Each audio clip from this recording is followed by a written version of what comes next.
जो मुस्कुरा रहा है उसे दर्द ने पाला होगा, जो चल रहा है उसके पाँव में छाला होगा।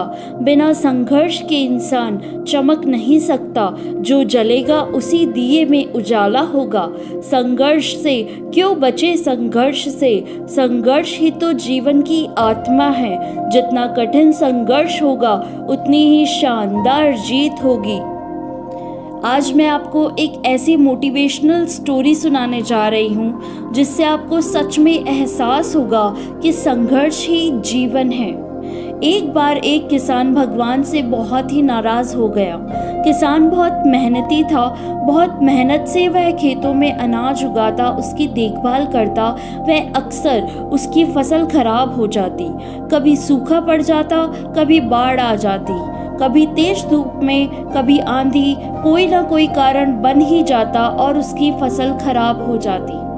एक दिन वह किसान गुस्से में आसमान की ओर देखकर भगवान से कहा कि हे ईश्वर, आपको लोग सर्वज्ञाता मानते हैं कि आप सब जानते हैं, कहते हैं कि आपकी इच्छा के बिना एक पत्ता भी नहीं हिल सकता, पर मुझे तो लगता है कि आप छोटी से छोटी बात भी नहीं जानते।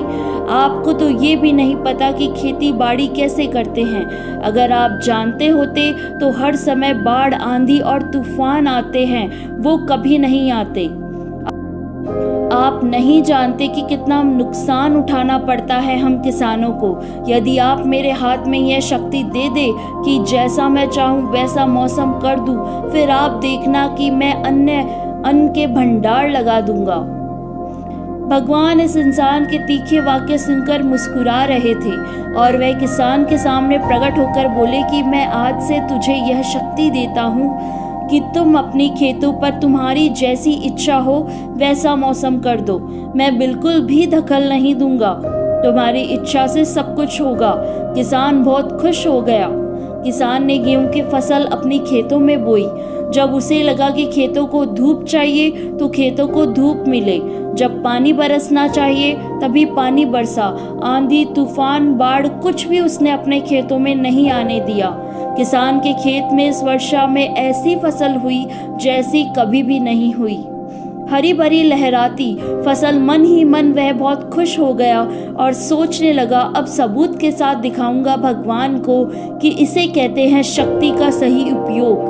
मेरी सफलता देखकर उन्हें अपने नियम जरूर बदलने पड़ेंगे। कुछ दिन गुजरते फसल कटने को तैयार हो गए।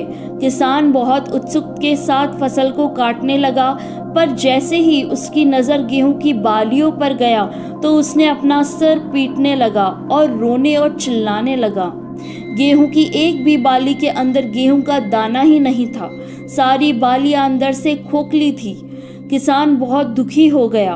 उसने भगवान को रोते हुए फिर पुकारा, हे प्रभु, तुमने ये मेरे साथ क्या किया? क्या तुमने मुझे कोई सजा दी है? भगवान बोले, पुत्र, ये तो होना ही था। तुमने पौधों को संघर्ष करने का मौका ही नहीं दिया। ना तो तुमने उन्हें आंधियों से जूझने दिया, ना तेज बारिश से सहने दिया और ना ही धूप में तपने दिया। एक भी चुनौती का सामना तुमने उन्हें नहीं करने दिया, इसलिए सारे पौधे अंदर से खोखले रह गए हैं। जब आंधी, तूफान, तेज बारिश और धूप पड़ती है तभी ये पौधे अपने अस्तित्व को बचाने के लिए संघर्ष करते हैं और इसी संघर्ष से एक बल पैदा होता है जिसमें शक्ति होती है, ऊर्जा होती है, और यही ऊर्जा पूर्ति तेरे गेहूं के दोनों की तरह जो नहीं फूटी। तूने उन्हें कठिन परिस्थितियों से गुजरने ही नहीं दिया जहां उनके अस्तित्व का जन्म होता है। सारे बालियां इसीलिए खाली है, इसमें एक भी गेहूं का दाना इसलिए नहीं है क्योंकि तुमने अपने पौधों को संघर्ष कराया ही नहीं। याद रखिए, स्वर्ण में स्वर्णीय आभा तभी आती है जब वह आग में तपने, गलने और हथौड़ा मारने से, पीटने जैसे संघर्षों से गुजरता है। कोयले का टुकड़ा हीरा तभी बनता है जब वह उच्च दाब और उच्च ताप की मुश्किलें परिस्थितियों से गुजरता है। इसी तरह यदि हमारी ज़िंदगी में कोई संघर्ष ही ना हो, कोई चुनौती ही ना हो, तो हम भी गेहूं की बालियों की तरह खोखले रह जाएंगे। हमारा कोई अस्तित्व ही नहीं होगा। विपरीत परिस्थितियां, चुनौतियां, समस्याएं हमें और अधिक निखारती है। यदि जीवन में कठिन परिस्थितियां और चुनौतियां आए तो घबराना मत, बल्कि सामना करना, विश्वास करना कि आप और अधिक निखर कर आओगे और अधिक मजबूत बन जाओगे। किसी ने कितना सही कहा है, जिंदगी जीना आसान नहीं होता, बिना संघर्ष के कोई महान नहीं होता। जब तक ना पड़े हथौड़ों की चोट, तब तक पत्थर भी भगवान नहीं होता। राधे राधे।